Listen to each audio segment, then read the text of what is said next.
E o católico não tem achismo, né? Eu acho que é assim, eu Não. acho que não. O católico segue o É experiência. o magistério da igreja. É o evangelho, né? Pronto, É o evangelho, o exatamente. que a igreja tem a dizer sobre isso? O grande mal é a ignorância religiosa. É verdade. E entre os católicos, a pessoa ignorante não sabe o que quer dizer as coisas e não sabe o que a igreja ensina. E fica, às vezes, ouvindo acusações à igreja e não lê o que está no catecismo, aquilo que a igreja ensinou. Ah, mas a igreja teve uma porção de problema. Teve, e tem até hoje. Não é como dizia o Fulton Sheen, não é? Teve problemas muito piores do que hoje, né? Quem conhece a história da igreja sabe que a igreja... Defeito, gente, já teve... Tem muitos cristãos que são ruins, não tem? Nós, por exemplo, estamos aqui, né? Tem muitos cristãos que são ruins, já teve bispo ruim, papa ruim. Como dizer, São Pedro, por exemplo. Por que Jesus escolheu São Pedro? Porque ele é exatamente a figura da igreja. Um homem bronco, um homem ignorante, um homem que aconselhou Jesus a não ir para o Calvário, um homem que depois negou Jesus. Mas esse homem é a pedra. Esse que Jesus escolheu para ser a pedra. Ele amava para mostrar Jesus. que ele amava Jesus, ele era sincero e que a pedra é Jesus que sustenta essa pedra. Portanto, por isso que eu sempre digo, eu até escrevi um artigo sobre isso. Se houvesse um conclave hoje, Pedro não teria a menor chance de ser eleito Papa. Não, ninguém ia votar daquele jeito. E Jesus escolheu esse. Então, a igreja é divina. Eu fico impressionado, depois de Pedro ter negado Jesus 3 vezes, na hora que Jesus mais precisou dele, Jesus mantê-lo como Papa, Exatamente, o confirmou. é realmente chocante. Apacenta as minhas ovelhas, apacenta as minhas ovelhas. chocante. É a igreja divina. Você tem que dar graças a Deus que você é católico. A igreja divina. Com todos esses problemas que já teve. Nenhuma outra religião pode dizer isso. Ah, mas a igreja teve problema na Idade Média. Teve. E daí? Foi quem? Foi o protestante? Não, porque eles não existiam. Foi a igreja católica, foi ela que existia desse tempo todo. Então, claro, a barca de São Pedro não vai afundar nunca. Ela conta com a presença de Nosso Senhor e com a garantia de nunca falir. Banco pode falir, empresa pode falir, a igreja não vai falir, é infalível. Ô, Dom Rifan, uma coisa impressionante em Jesus é que ele só trabalhou com gente humilde. Porque no tempo dele tinha filósofos, tinha generais, tinha os Sênecas da vida, os Sócrates da vida, mas escolheu para pai um carpinteiro. Escolheu para mãe uma mulher lá do fim do mundo, né? Simples, Né? E ele nasceu E os apóstolos também. numa gruta. Isso tem tudo a ver com o mistério da redenção. Claro. Não somos nós que fazemos nada. Virtude cristã por excelência, junto com amor, é humildade. Se você começa a achar que você vale alguma coisa, você está tomando o lugar de Deus. E a ele que pertence a honra e a glória de Jesus vai ensinar isso. Porque o pecado de Adão e Eva não foi vontade de comer maçã nenhuma, foi pecado de desobediência, porque eu quero sereis como deuses. Você que vai ser o juiz do bem e do mal. Orgulho, né? Orgulho, pecado de orgulho. Por isso que o novo Adão começou ensinando a humildade. E ele ficou dos 33 anos que Jesus viveu aqui, 30 anos ele passou na sua vida oculta. Alguém poderia perguntar, mas por que ele são 3 anos só evangelizando e 30 anos, o que ele ficou fazendo esses 30 anos? Ficou fazendo, naquela capitania, o caixão para sepultar nosso orgulho. É isso que ele ficou fazendo ali. 30 anos para isso. 3 anos para ensinar todas as virtudes e 30 para ensinar a humildade. Como que a gente deve lidar com essas pessoas que têm dificuldade de assimilar o Concílio Vaticano II e até mesmo de assimilar a ideia de obediência à igreja, né? Eu acho que essa seria não tão técnica, né? Um pouco mais afetiva, mas como que a gente lida, né, nesse tempo de hoje em dia com essas pessoas e como a gente pode agir com caridade com elas? Olha, então, eu costumo dizer que dentro da igreja existe um ambiente protestante, no sentido de protestantizar, né? Então, uns protestam para a direita e os outros protestam para a esquerda. Mas é o mesmo movimento do pêndulo, né? Eu costumo dizer outra coisa, que hoje em dia é muito difícil ser católico. Ou seja, é muito difícil manter os pés no chão e a cabeça em cima do ombro. Porque o pêndulo está o tempo todo oscilando para a direita e para a esquerda. Então você tem um protestantismo dentro da igreja, no sentido, uns protestam para a direita e os outros protestam para a esquerda. Mas a igreja católica não é nem direita nem esquerda, é católica, né? É a doutrina de sempre, é a doutrina de Nosso Senhor Jesus Cristo, é a moral de Nosso Senhor Jesus Cristo, é a disciplina que vai se configurando através dos seus pastores, dos pastores da igreja. Hoje é o Domingo do Bom Pastor. Então, assim, a primeira coisa é entender que existe esse movimento na igreja, esse movimento pendular de direita e de esquerda, que é uma espécie de protestantismo, seja para a direita ou seja para a esquerda, e que é muito difícil ser católico, ou seja, manter os pés no chão e a cabeça em cima do pescoço. Aquilo que Chesterton falava, né, que haverá um momento que nós vamos ter que provar que a grama é verde, nós podemos adaptar hoje ao catolicismo atual, né? Quer dizer, nós vamos ter que provar que ser católico não é questão de estar na direita ou na esquerda, é questão simplesmente de ter a fé de sempre, né? A fé que Cristo nos deu como dom, né? E, portanto, eu não posso viver essa fé em outra estrutura que não é católica. Pelo menos para nós que somos católicos, isso tem que ser uma convicção profunda. Eu não estou falando aqui para os protestantes, para os evangélicos, né, que não pensam dessa maneira. Eu respeito a consciência deles. Quero que se convertam todos à Igreja Católica, evidentemente, mas os respeito, né, dentro das convicções que até agora eles pegaram. Bom, a primeira coisa é isso, né, entender isso que existe, porque a gente não consegue ajudar os outros se a gente não os entende, né, tem que entender o próximo. E depois, muitas vezes, mais do que ficar discutindo, você já notou quando você tenta discutir com um protestante pentecostal, né? Ele é como um peixe que você não consegue pegar por lado nenhum, né? Porque ele escorrega o tempo todo. Aí fala, porque vocês católicos são idólatras, as imagens, tá? Você explica sobre as imagens. Quando você está quase concluindo sobre a imagem, ele fala, não, mas vocês também adoram Maria. Aí vai para Maria, né? Aí quando você está quase provando Maria, aí ele já vai para o purgatório, né? Aí você tem que falar, para. Ó, vamos fazer o seguinte, vamos falar só sobre o purgatório hoje. Enquanto você não me disser que você está errado sobre o que você pensa sobre o purgatório, nós não vamos mudar de tema. Falta foco também, né? A gente acaba sendo como protestantes que lançam os vários temas e não focam em nada, né? De tal maneira que acaba não falando nada. Então isso daí é importante. Se você quer ter uma discussão séria, pede para essa pessoa não perder o foco, se manter num único tema. E principalissimamente, acima de tudo, a caridade. A caridade. Então, em vez de ficar trabalhando muito essas questões doutrinais, muitas vezes você tem que fazer compreender, entender, escutar. Eu penso assim, eu tenho certeza que quem está na verdade não tem que ter medo de entrar em contato com as pessoas que não estão na verdade, né? Porque você está no alicerce firme de Cristo, da igreja, né? Então, por isso vocês observam, todo mundo se junta para atacar a Igreja Católica, e a gente tem que continuar sorrindo, né? A gente sempre fez isso, né? Tem que ser assim, nada justifica uma falta contra a caridade. Então, assim, entender mesmo as pessoas, né? A pessoa não aceita o Papa agora, não aceita o concílio, não aceita não sei o quê. Você não vai conseguir convencê-la da noite para o dia de tudo isso, né? Entenda que essa pessoa quer ser um bom católico, não é porque essas pessoas querem ser bons católicos, não é verdade? Eles estão fazendo isso justamente porque eles querem ser bons católicos. Então, só que tem coisas que eles não estão entendendo, não estão compreendendo, estão se separando da igreja de alguma maneira. Então, nós temos que entender, temos que compreender, né? Então, caridade acima de tudo. Mas eu sou filho da igreja, né? Eu não posso me considerar, enfim, dentro dos esquemas católicos se eu não estou nessa estrutura visível da Igreja Católica, que com certeza teve um Vaticano II. Não posso prescindir disso aí. É a Santa Mãe, a Igreja Católica, a Igreja de Jesus Cristo. A gente tem que amar a Igreja de verdade. Olha, os santos, eles sofriam muito com tudo isso, né? Choravam, porque realmente eu não posso aqui também dizer que tudo é perfeito depois do Vaticano II, que não tem nenhuma bagunça na liturgia, né, que a moral é excelente. Eu não vou dizer que tudo está ótimo após o Vaticano II, né? Tem muitos desafios após o Vaticano II. E aquilo que é abuso na fé, abuso na liturgia, abuso nos costumes, todos nós sofremos com isso. Os bons padres sofrem, os bons bispos sofrem, né? Enfim, os leigos, né, sofrem com isso. Mas temos que fazer como Santa Catarina de Sena, que sofreu com a igreja.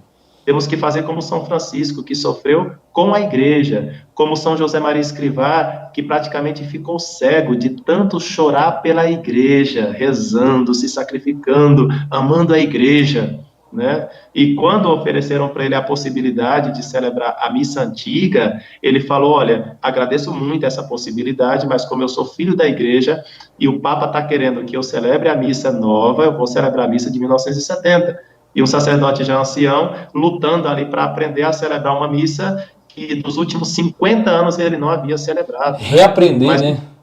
Mas essa missa agora é muito mais fácil de celebrar do que a antiga, evidentemente. Mas, enfim, que bonito ver os nossos santos, como eles sofrem com a igreja, eles veem o positivo, eles têm uma visão equilibrada, eles têm uma visão de mundo, uma visão de igreja católica.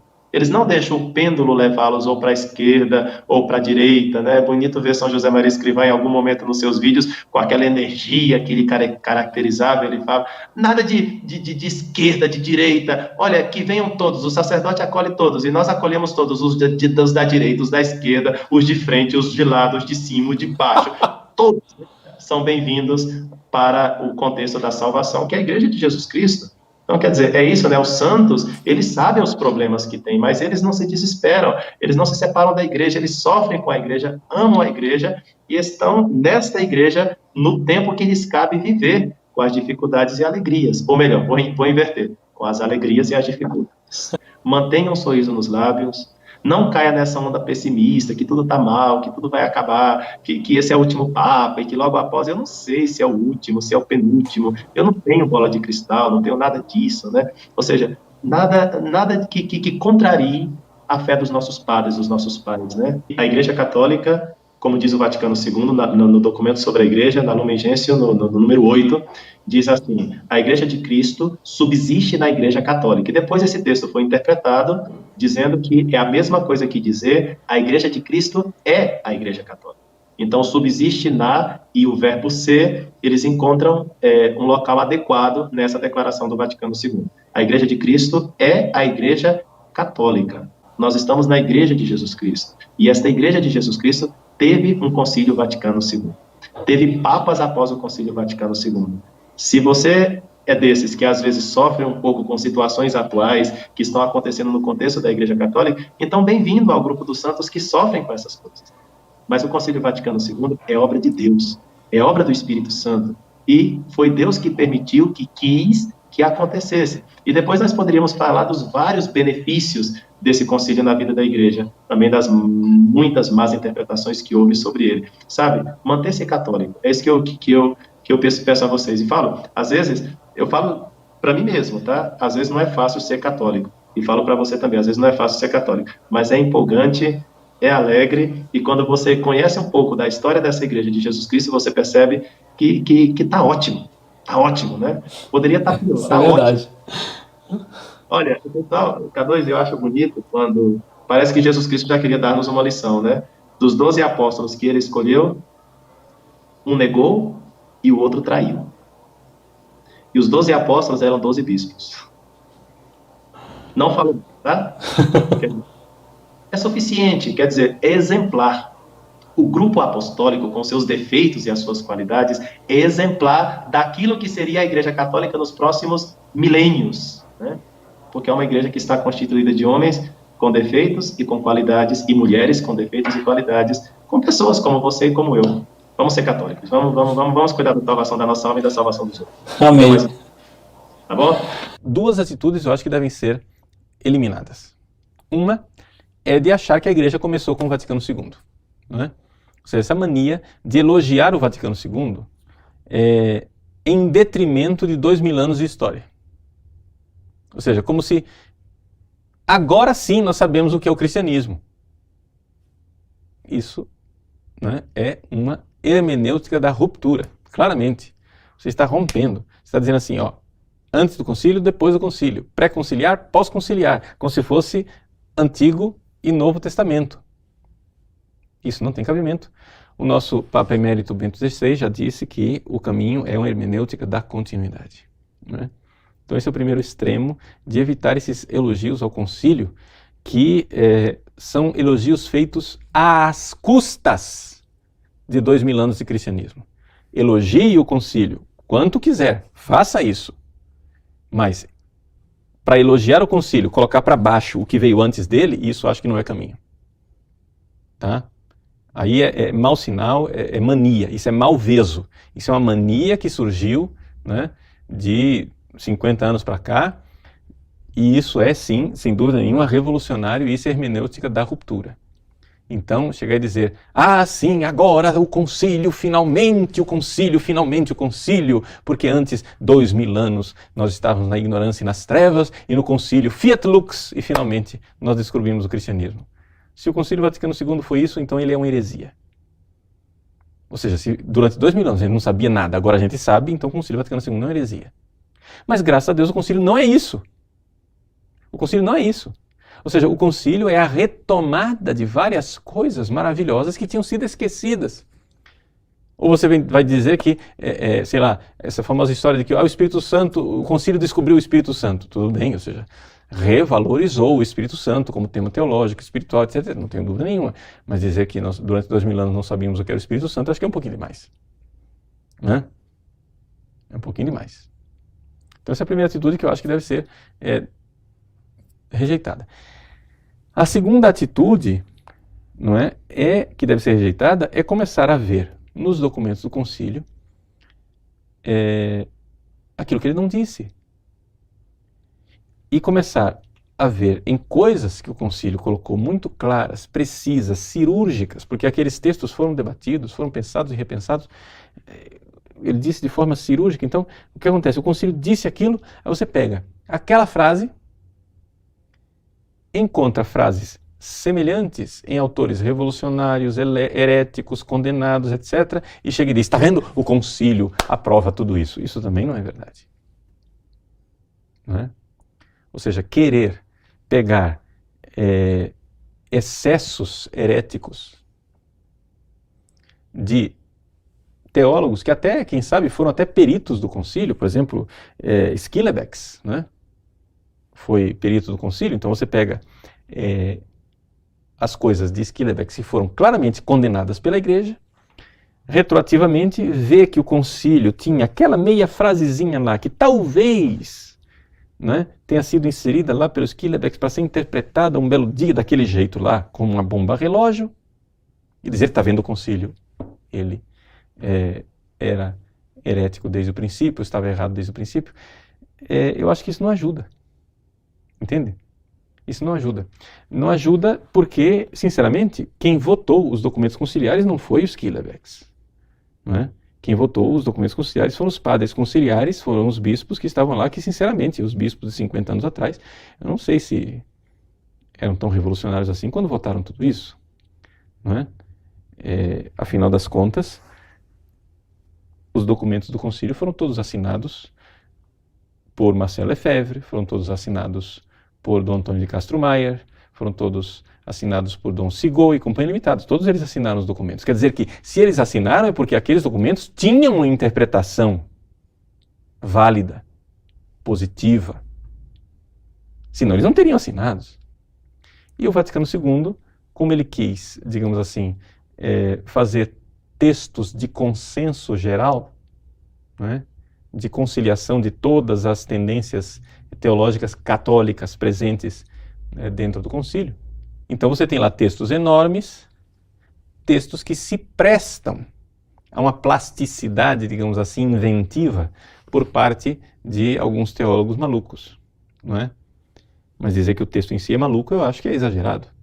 Então, assim, a gente vê claramente que os teólogos progressistas se aproveitaram do gênero literário do concílio e criaram um concílio alternativo. O próprio Papa Bento XVI disse isso naquele seu famoso diálogo com o clero de Roma, né, que foi a última vez que ele falou espontaneamente em público, assim, longamente, mostrando uma lucidez, uma capacidade de reflexão enorme, ali com os padres de Roma, antes da sua renúncia ser efetivada, né? E ele disse claramente, desde o início havia o concílio dos padres conciliares e o concílio da mídia, né?